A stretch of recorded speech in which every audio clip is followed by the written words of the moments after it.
مانیکا کی اس بیان کی کیا اوقت رہ گئی جو انہوں نے خود اپنے تئیں آزادانہ طور پہ دیا تھا؟ اب یہ اس کا دوسرا بیان ہے۔ قانون یہ کہتا ہے کہ جب ایک شخص کے دو بیانات ہوتے ہیں تو وہ سچا نہیں ہوتا ہے۔ انہوں نے اپنا بیان تبدیل کیا ہے، نمبر 1۔ نمبر 2، یہ جو آپ کے پاس اگر شہادتیں تھی اور یہ ایگزسٹ کرتا تھا تو کن حالات میں آیا؟ خاور مانیکا گرفتار ہوتا ہے، اس کا مطلب ہے ڈیورس ہیں، اس کو مارا پیٹا گیا ہے، اسے بیان دلوایا گیا۔ اب خاور مانیکا کے یہ ملازمین بھی آ رہے ہیں،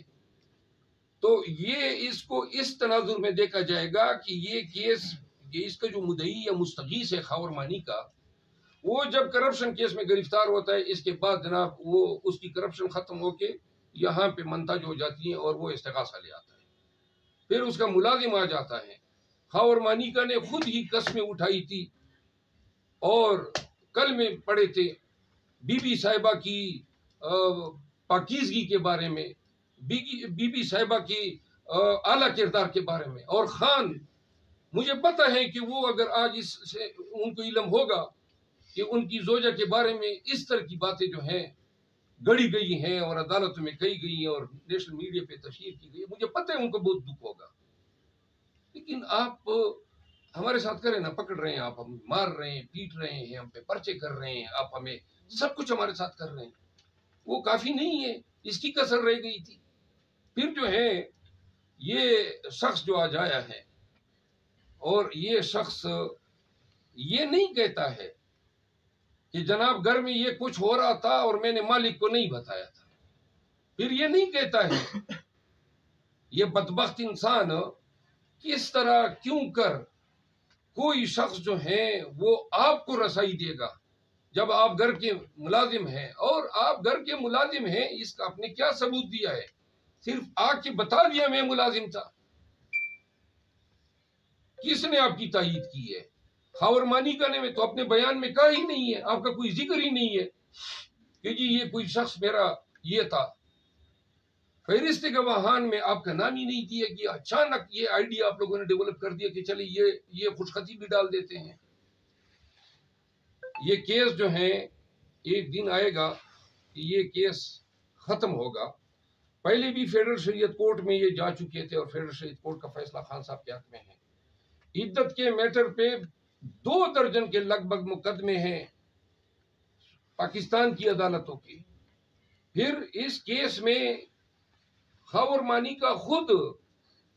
طلاق نامہ لے کے مفتی کبھی کے پاس گیا تھا، اور مفتی کبھی کو یہ بتاتا ہے کہ جی میں نے تو اگست میں طلاق دی ہے، بیان نومبر میں دے رہا تھا، تو وہ ان سے پوچھ رہا تھا، مفتی کبھی کو آپ رابطہ کریں، ان سے آپ پوچھ لیں۔ تو لہٰذا یہ سارا جھوٹ کا اور فساد اور فتنہ اور ذہنی غلاظت کا ایک مربع ہے جس کے ذریعے وہ خان کی کردار کشی کر رہے ہیں، بی بی صاحبہ کی کردار کشی کر رہے ہیں۔ نمبر 1، اس پہ ہم شدید مذمت کرتے ہیں اس شخص کے خلاف، اور ان کے تمام جو پریویز ہیں جو کنائب کر رہے ہیں ان کے ساتھ، ان کے خلاف ہم عنقریب جو ہے قذف کا مقدمہ دائر کریں گے۔ نمبر 1۔ نمبر 2، میں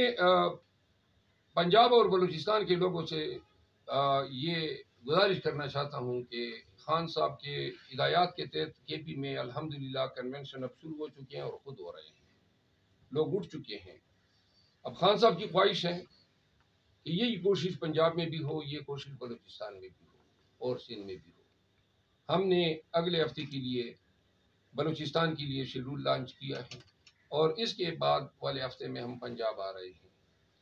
ہمیں کوئی نیکی کی امید اور توقع نہیں ہے کہ ہمارے ساتھ کوئی اچھا سلوک ہوگا، ہمارے ساتھ کے پی میں بھی اچھا سلوک نہیں ہوا،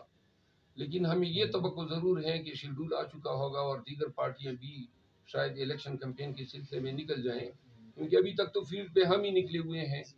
وہ سب جو ہیں الیکشن سے بھاگ رہے ہیں، کوشش ہے کہ تاخیر کا شکار ہو جائے۔ لیکن پاکستان تحریک انصاف جو ہے وہ سمجھتی ہیں کہ ہم نے 8 فروری کو جو الیکشن ہے، ان کی تاخیر کے لیے کوئی جواز نہیں ہے۔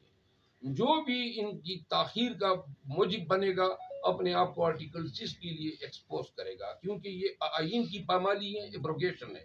اور وقت، تاریخ اور قانون ایسے شخص کو یا ایسے کسی بھی منصب پہ بیٹھے ہوئے شخص